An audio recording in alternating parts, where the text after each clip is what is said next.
Hi, everyone. Thank you for joining me today on the Grow Intentionally podcast. I'm really excited about this episode titled Be a Chameleon. Be a chameleon. What does that mean? Who wants to be a chameleon? Well, my guest here, Cassa Grant, is going to tell you her life story and how she's evolved and changed into many different people in her lifetime, and how she is using all of these life experiences, all of these places that she's lived to create the amazing life that she has now. So Cassa and I are members of a transformational coaching program group, and that's how we met. And she is a neurolinguistic certified, NLP certified practitioner, as well as she's created these amazing leadership focused coaching programs called Wonderbrand and Wonderleader. Mm-hmm.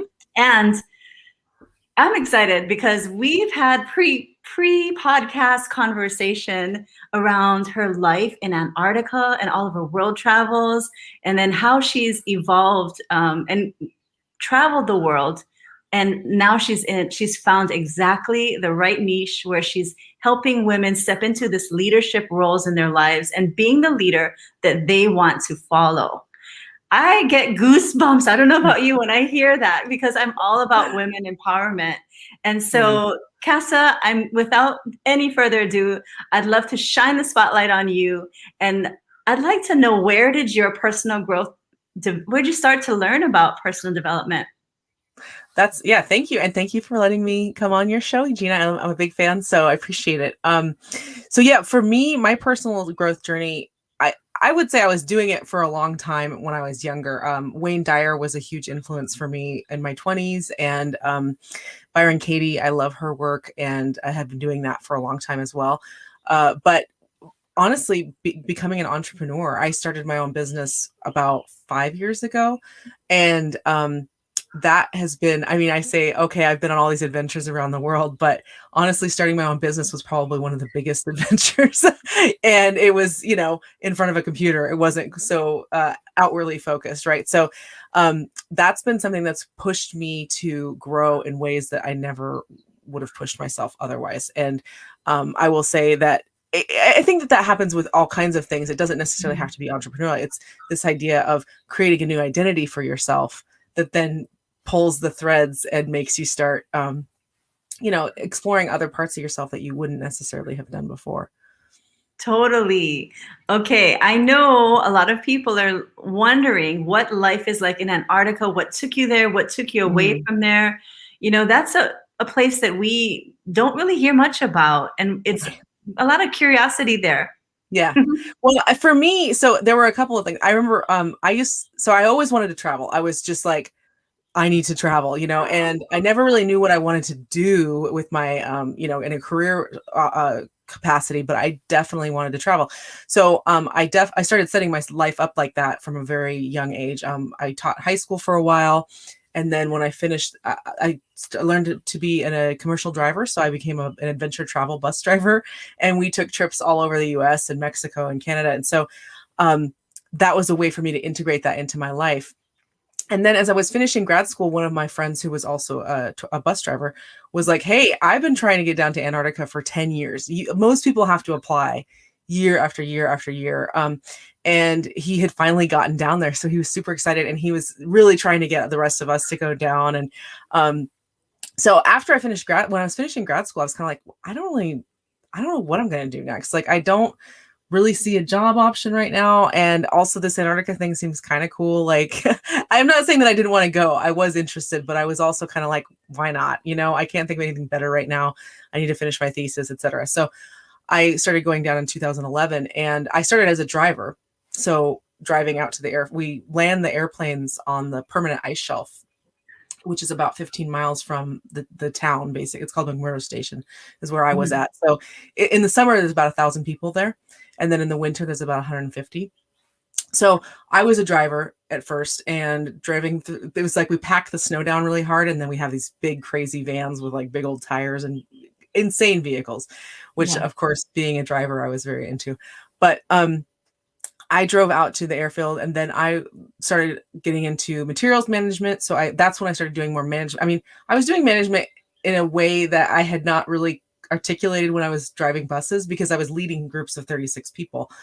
But it's different when, you have your team of people or whatever. And then as I've gotten more into my work that I do now, yes, I have a team, but I also manage myself. So that's where I started to get more interested in leadership as a whole, because even if you're just leading yourself, you still need to think about the principles of what is you living towards your highest self. How would you lead to your highest self, if that makes sense? So, anyway, to go back to the Antarctica thing. Yeah. So I was down there on and off for about 5 years, and I did 3 summers and 3 winters.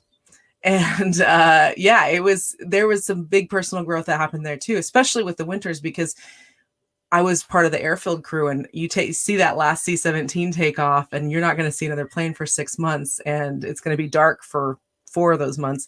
And you kind of think, have I made a huge mistake? Right. So that was very confronting, and that brought up a lot of questions that I had to deal with, particularly my first winter. I bet, like the survivor thing, like, being lost and like left to fend for yourself. That's how it was.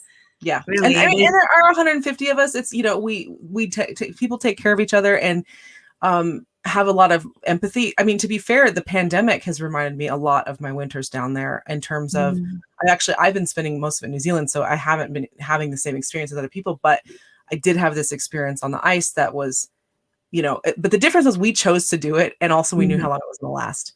Right. So I see what we would call it winter brain, and it was like kind of mid-July is when it had been dark for a couple of months. People were starting to get really tired and really over it, and I'm seeing a lot of that with my clients right now, of course, of how do you give yourself grace? How do you give your people around you grace? Right. when everyone is struggling? Yeah. So I do feel like I have that experience in terms of understanding how to let things go that need to go, and nip things in the bud that you need to nip in the bud from a leadership perspective. Right. So cool. So I know you met your husband? Partner. Yeah. Well, partner. Yeah. I don't know if we'll ever get married. I kind of doubt it, but I mean, yeah, we've been together for 7 years now. So, yeah, my partner. Yeah. So he is a Kiwi, and he wears really short shorts, as I like to say, and he's got the accent. So, I mean, that's all I need. No, I'm just kidding. But yeah, he was at Scott Base, which is the New Zealand base, which is about 2 miles from McMurdo. And, we found love in a hopeless place. We like to joke about the Rihanna song. What else are you going to do when it's dark and cold? Right? Yeah, exactly. And actually, funnily, my sister met her partner down there too, actually, weirdly enough. So, wow. So I guess if you're a single lady and you're looking for love, I don't know if that's necessarily the case, but yeah. So it's also, for me, it was also like, it's a kind of a sifting mechanism, right? Like the people who are attracted to going down there, you already have so many values in common, generally speaking. Not everyone, clearly, but that kind of helps you sift like the wheat from the chaff, if that makes sense, Yeah. And so that was something we both love adventure. We both love traveling. We both love exploring. And so, that was awesome to get to meet him down. And also now we have this experience, the shared experience, that it would be very hard for me to, they wouldn't get it. They wouldn't get exactly what it's like if I were, I mean, not that really matters so much, but it's a thing, Totally. Yeah. And so you have come up with these coaching programs. So now you're living in New Zealand, and you're working as a life coach and a business coach, and you're able to use your travel experience, your life experience in helping women, especially step into leadership. And I'm wondering, how did you come up with that idea of, this Wonderleader program? I mean, it's just like everything, it's a culmination of a lot of things. I mean, the program that we were in, Jim, really inspired me. I actually started my business as a copywriter and brand consultant. So, and I still love that work. I still do the brand consulting here and there, because I think that they're all very much connected. If you have a strong brand, it's because you're a strong leader.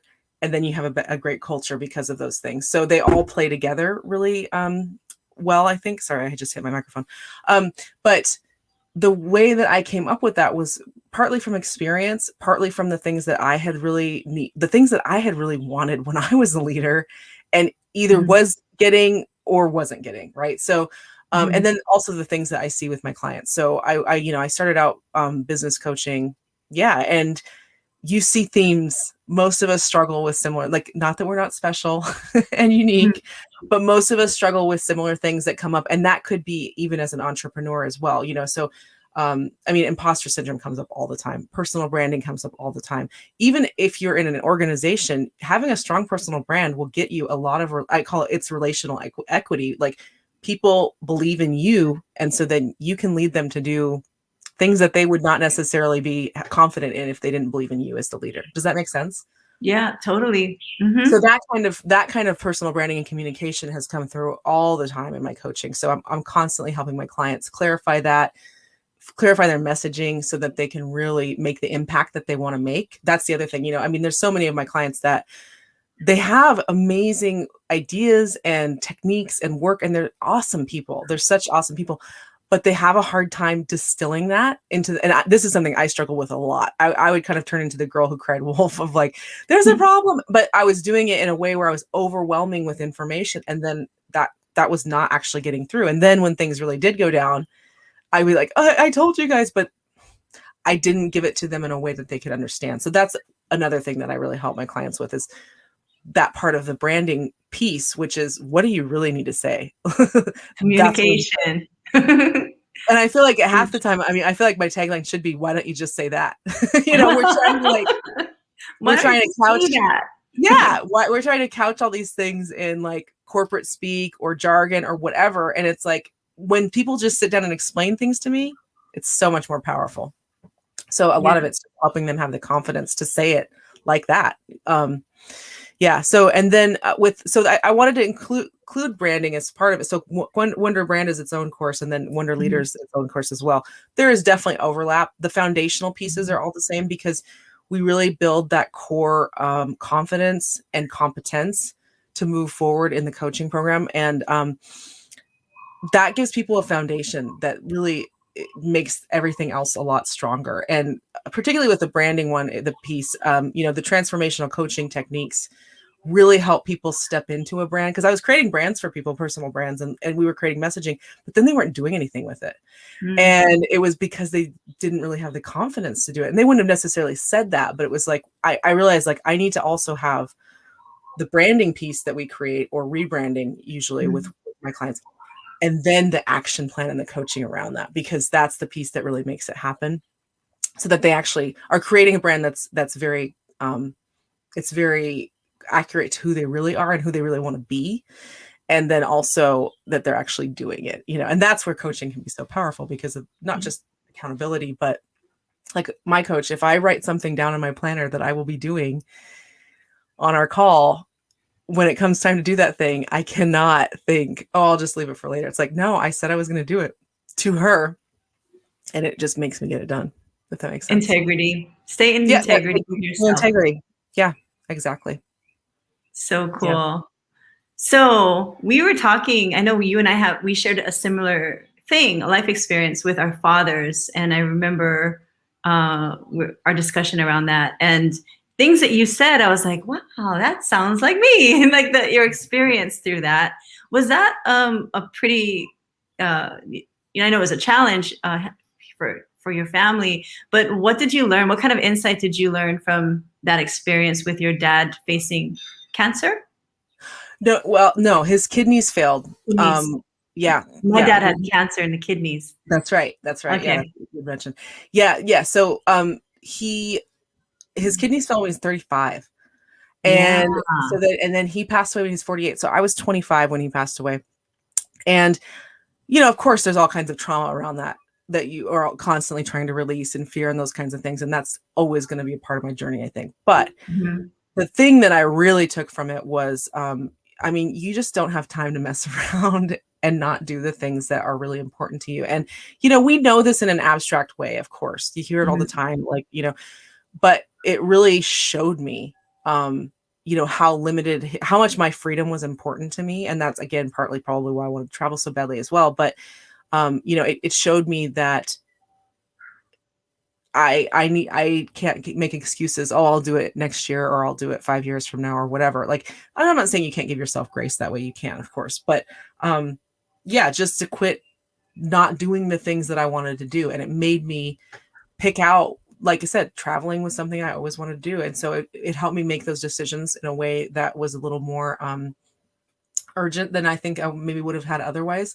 Because we talked about, like, people end up living these default lives. And Yeah. I'm, your life can and should be whatever you want it to be, just as long as you do it with consideration and with intention. And that is the thing that it made me have a lot more intention for my life, even though there were certain things where I was kind of waiting to respond. I use human design a lot in my coaching as well. And so I'm a generator, and I didn't know I was doing this at the time, but I was waiting to respond and then going, okay, yeah, Antarctica's here. Like, they're offering me a job. I'll go. It wasn't necessarily like, but it was within that value system of like, I better get up and do it now because I can. Not just because I'm going to die tomorrow or whatever. It's like, what am I waiting for? Really? Right. What am I waiting for? So, and we talked a little bit about the idea of reinvention with like place-based identity. If Right.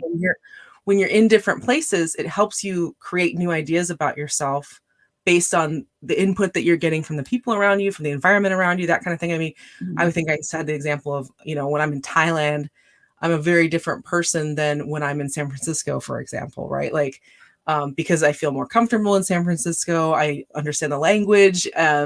I don't stick out like a sore thumb as the palest, most pasty person around. So, there's these things where we create these identities, and none of those identities are untrue necessarily, but we need to make sure that we're picking the ones that are, again, working towards that highest version of ourselves. And luckily I kind of had travel and this initiative of my dad, passing away at such a young age. Yeah, it just made that lesson for me was really huge, because it made me just get out there and do the stuff I wanted to do. And I'm not saying that I always do by any stretch. I'm like, woo, but yeah, it definitely gave me more courage in terms of like, I mean, what do I really have to do? Like, what do I really have to lose here? And the other thing too, we used to talk about this thing called the 40-year-old retrospective, which now I'm 40, so that's pretty hilarious. But when you look back, and this is also a very pretty heavy question, but a lot of people don't ask themselves this question. When you look back, when you're 40, this is something I was thinking about when I was 15, 20, that kind of thing. What do you want to say you did? And the number one thing was I wanted to say that I had traveled. So now I can look back and feel like, yeah, I did that. Right. And that feels satisfying, and now it's kind of like getting to the 60-year-old retrospective. Like, what do I want to say I did when I was 60? So those kinds of tools and that bigger thinking, I think, is what I really got out of that experience. Yeah. I love that. And I believe that, like, we're talking about living our lives on purpose and living with intention. What are some of the ways that you live your life with intention? That's a great question. Yeah. So, I mean, now, again, it's working towards that. Who is this awesome Cassa that I'm working towards, right? Like, because as I've gotten more into personal development in particular, it's like the game is about self-actualization for me now. And so everything that I do, that is just so interesting to me and so just compelling. And I'm just really into it. So I think it's more about understanding the things that really get that fire lit within you. And then, you don't necessarily have to monetize that or do it all the time, but really giving it space and giving it time and accepting that that is something that's really, really key to you. I think that a lot of people don't do that. Like, when they're living their default lives, they just kind of, okay, I got to do this so that I can get that. And I got to do this so that they don't really think about like, what really does it for me? What makes me like, yes. I mean, and again, that's going to show up different for generators, et cetera. Right. But it's just like, what makes me go, ooh. And for me, it's like satisfying, right? Like, what is satisfying to me? And that is by far the most satisfying thing to me. So looking at using my values and using that feeling of satisfaction and excitement as a lens to really focus my energy is how I live with intention, right? Like, because I also don't know. I can't say, oh, I know exactly what I want 10 years from now, a year from now. I don't know that at all. I know how I want to feel. And so that's the thing that really helps me keep that intention in place. Like, is this going to help me feel this way either now or, in a month? Is this going to help me feel that way? Yes, then I will be doing that. Does that make sense? Totally. And I'm always going to remember you going, ooh. If it makes you go, ooh, then yeah, it's good. You know that feeling, right? Like, it's just like, ooh, I'm into that. Yeah. Exactly. Whatever lights you up, go with it. Yes. Totally. Well, and sometimes it's hard to really give that thing that lights you up the importance that you need to give it. And I come from a very privileged place now because I have created this life where I can do that. But to be fair, that was a choice too, so there are choices, and the little choices add up too, right? It doesn't need to be that all the time it's follow your bliss or whatever, right? Like that can turn into cliches that feel very, they don't like the meaningless. Basically, it's more about picking those things on a day-to-day basis of like, and again, not every single little thing is going to light me up. If I say, okay, I have to write a letter, I have to write an email to my newsletter today, which I do. Is that super exciting to me right now? No. But is it going to help me feel the way I want to feel a year from now? Absolutely. So it's really easy to keep that intention in mind. Totally. I love that.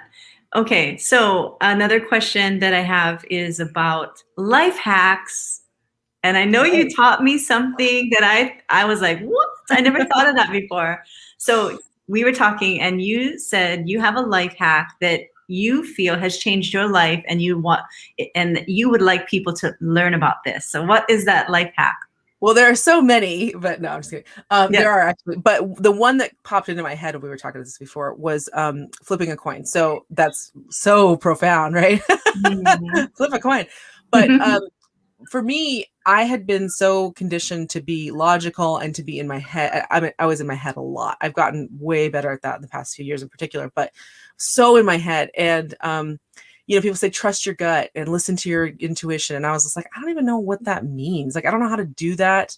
I need something like, for me, I'm a very process oriented person in a lot of ways. So I need those kind of like, here's how steps. Right. So for me, I don't even remember, like I said, where I got this, but kind of in my before you start, Michael says he loves listening to life hacks. Good. They're great. Yes. Okay, go ahead. So this is a life hack to help you really know what your gut is. When you're overthinking things, I will start with a pros and cons list just to kind of get it out there. I'm a big believer in just like Julia Cameron has morning pages. It's like basically writing for 4 pages every morning just to get the crap out of your head, right? Like mind trash, basically. So what I'll do is I'll do that pros and cons list. And this is for any kind of decision that you're mulling over, and what those decisions are. It's not like, what should I eat for lunch today? Although you could do this with that. But it needs to be binary. It needs to be something where you feel torn, right? So you can do the pros and cons list just to get that out, and get your mind out of it. And then what you do is you flip a coin. And so you say like, heads, I'm going to have shrimp dumplings for lunch, and tails, I'll have tacos or whatever, right? But the important thing is how you feel when it lands, and that is super crucial. So like if it lands on dumplings, but I feel disappointed, then I know to go to tacos, right? So this is, that's a very I guess it's probably lunchtime, that's why I'm using it as an example, but that's a very silly example. But it could be, should I join this program, or should I work with this person, or should I use this system or whatever? Like, should I go with this accountant? Like, there's kinds of decisions like that where it can get a little bit muddy when you're overthinking it. So when you do that, for me, it just never fails. I can totally feel my gut where I couldn't feel it before. And that is so huge for me. Like I needed a way to really tap into my gut. And now I've learned other ways too that have been amazing, but that one has been such a go-to for me for years. Actually. Yeah. Totally. It doesn't matter what is really the coin doesn't tell you. Your body tells you exactly what you want. But until you have that coin, and this is a classic waiting to respond thing, until you have that coin telling you, sometimes you can't respond because you don't know. You're just like, and again, you're trying to get out of your head of knowing and into your gut of knowing. Does that make sense? Like, that sounds really dorky, but No, I get it. But yeah, do you guys get it when you're listening? The listening audience, do you understand? yeah. I love that So hack. good. Yeah, I love it too, and I use it a lot. Probably more than I should, but yes. Awesome. Okay, and then one last question, unless you have another, unless you're something you want to share. No, that's my big life hack. I mean, I That's do your have, big like that. yeah, Okay, yeah. cool. So I have a 17-year-old son who's graduating next week and graduating from Awesome. high school. And Yeah. my intention is to teach him how to edit these podcasts Nice. so that it clears me from the responsibility, but also that it teaches him a skill that he can take to college and use for whatever Yeah. purposes, Big that he time. decides on down the line. So it's a skill that could be useful. And so I was wondering if you could go back to your 17-year-old self, what question would you give yourself? What advice would you give yourself Nice. stepping into adulthood? And this is a great question. I love this question. And it's also really hard to answer because it's like, that I'm a big sci-fi fan. So I get into like, I love Star Trek. I love all the things. And you're like, well, but if I knew this, then would I be able to ask that question now? Like, I get too into it. But that aside, I would say for me, it would be, and I know I heard this before, but it would be getting control of my thoughts, like learning how to understand the different. And I was doing that to a degree, but I had a really bad worry habit for many, many years. And it was so detrimental. And I didn't realize how much I was getting into it. Like, again, I had some tools I was working with. I had Byron Katie. The work has been amazing for me in terms of letting go of anxiety and questioning your thoughts so that you're not believing every single thing. But even then, learning techniques to reduce my worrying habit, I think would have made a huge difference for me, because I was very anxious. I don't think I would have shown that as people wouldn't have said, oh, she's super anxious, but I had a lot of stress and I was very anxious because of my worrying habit, basically. So I think that would have been something that would have helped me a lot. I would have gotten out of my head a lot faster. I would have, probably done some things differently. Actually, definitely done a few things differently. But I think that overall, I do think I was figuring it out. And so it's hard because you want to let yourself figure things out too. Like I could say, oh, don't worry so much. But until you have some concrete tools around and how to not worry, it's hard to do that. So yeah, there's a book, the Dale Carnegie book called How to Stop Worrying and Start Living. So I don't know if that's a problem for him or not, or if that's something that he perceives as a problem, but especially at that age, I mean, there's a lot of pressure at that age. What am I going to do? I have to make a choice right now. Every choice I make now determines my whole life. And it's like, oh man, or it doesn't. Right. And I think that's part of why people have these default lives, because they're like, either, oh, whatever, it's not that big of a deal, or they're too worried about this whole everything being a snowball effect. And so then they're just like, I don't want to make any decisions towards a bigger goal or towards intent because I'm worried that I'll be making the wrong choice. Right. So I think that there is no wrong choice. There is no wrong choice. Learning. There's only learning. And by not choosing, you're choosing. That's the other thing. People forget that. Like, not choosing is default. You're going to default. And that's a choice. So I think that's part of why, I guess maybe that's why that decision-making tool is so powerful for me, because it's important to choose. Totally. I've been learning about dowsing. Yes. Which really intrigues me. It excites me.